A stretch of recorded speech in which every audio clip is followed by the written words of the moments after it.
We all know NVIDIA had some impressive performance over the past years, and one could even think that it already has to be too expensive in comparison with all of the other companies in the semiconductor sector, right? But what if it's not really a case? So let's take a look on actual numbers and compare NVIDIA with three of its competitors: AMD, Intel and Broadcom. So let's dive in. Okay, so as you can see, we already prepared the table and we are going now uncover all of those cells to see how are those companies standing in comparison with the NVIDIA. Okay, so first of all, let's uncover the market cap. As you can see, the smallest one is of course Intel with the market cap of around the 92 billion US dollars. Around twice as big as the Intel, we got AMD with 197 billion US dollar market cap. Then of course we got their Broadcom with 1.1 trillion US dollars market cap, and in the end NVIDIA with huge 3.37 trillion US dollars market cap. So here we can see that NVIDIA is really a giant, at least in case we are taking a look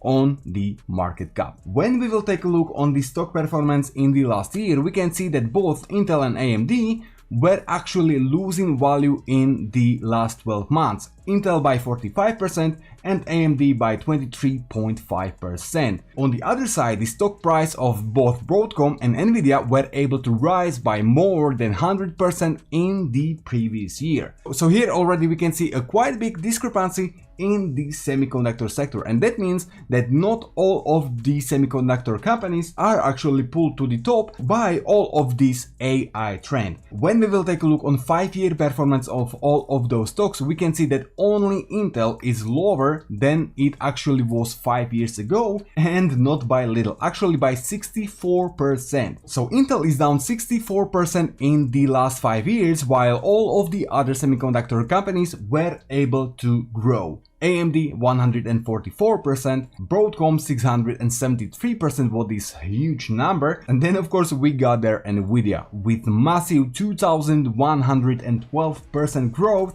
in the last 5 years alone. Okay, so this was the performance over the last 5 years, and when we'll take a look on how far are all of those stocks at the moment from its all-time highs, we can see that Intel is down 69% from its all-time high. AMD, even though it grew in the last 5 years by 144%, it's still down 46.5% from its all-time high. So here we can see that both Intel and AMD has at the moment hard times on the market, one harder than the other. On the other side, Broadcom is only 6% down from its all-time high, what is basically nothing. It could be up in one trading day, and it's basically same with the NVIDIA, minus 10% from its all-time high. But it's really not big deal, mainly when you consider that it was up 144% in the last year and over 2000% in the last 5 years. So 10% pullback isn't really a correction. In case we will take a look on the enterprise value of all of those stocks, in case you don't know, enterprise value is basically market cap plus debt and minus free cash flow. So in case we will take a look on those, we can see that in case of the Broadcom, it's slightly bigger than the market cap. That means that they got probably just small debt. On the other side, AMD has even lower enterprise value than the actual market cap, what means they got probably a lot of free cash flow on their balance sheet. And when we will take a look on Intel, yeah, here it is really not great to see that the enterprise value is almost by 20 billion higher than the actual market cap. So Intel is in a really bad position just by watching on all of that. On the other side again, NVIDIA, we can see that enterprise value of NVIDIA is lower than actual market cap. Once again, we can expect that they have low debt or no debt at all and probably a lot of free cash flow on their balance sheet. Okay, now let's take a look on the profit margin of those companies. As you can see, Intel as only one of all of those has negative profit margin, what means there are basically no profit on their products at the moment. Yeah, that is just probably last nail into the coffin of the Intel. This company at the moment really doesn't look healthy, and of course, in case they could fix all of the problems they got at the moment and they could catch up on the AMD and NVIDIA, yeah, it could be beautiful turnaround story, but at the moment, oh my. On the other side, we can see that AMD has 7.5 profit margin, what is not great, not terrible. The Broadcom has profit margins of 11%, what is okay. And then we got that NVIDIA with the profit margins of a massive 55%. So even though any of the competitors, whether those or any others from the semiconductor sector, would try to take the market share of the NVIDIA, they got plenty of space how to war with the price of their products. 55 profit margin is simply insane. Okay, so those were all of the numbers, the performance over the last 5 years, the performance in last year, high market cap, and also of course high profit margins. And probably based on all of those informations, and as the expectation that the NVIDIA will be able to keep this kind of performance over the next quarters or years, people put a lot of belief into the NVIDIA and also towards its valuation. So this is why NVIDIA is at the moment at the PE ratio of 54.22. In case you remember, a few weeks ago we recorded similar video with the Palantir, and yeah, there was PE ratio of about 300. So in comparison with the Palantir, this is really great to see, mainly in case you will compare it with this massive market cap that it has. So at this moment, with this market cap and this PE ratio, many people cannot really call NVIDIA bubble anymore, because all of the value behind this market cap is actually covered by the growth and by the actual earnings. If we are going to take a look on the PE ratio of the other companies, we can see that we cannot see the PE ratio of the Intel because obviously it has negative earnings, therefore it is not possible to count PE ratio of the Intel.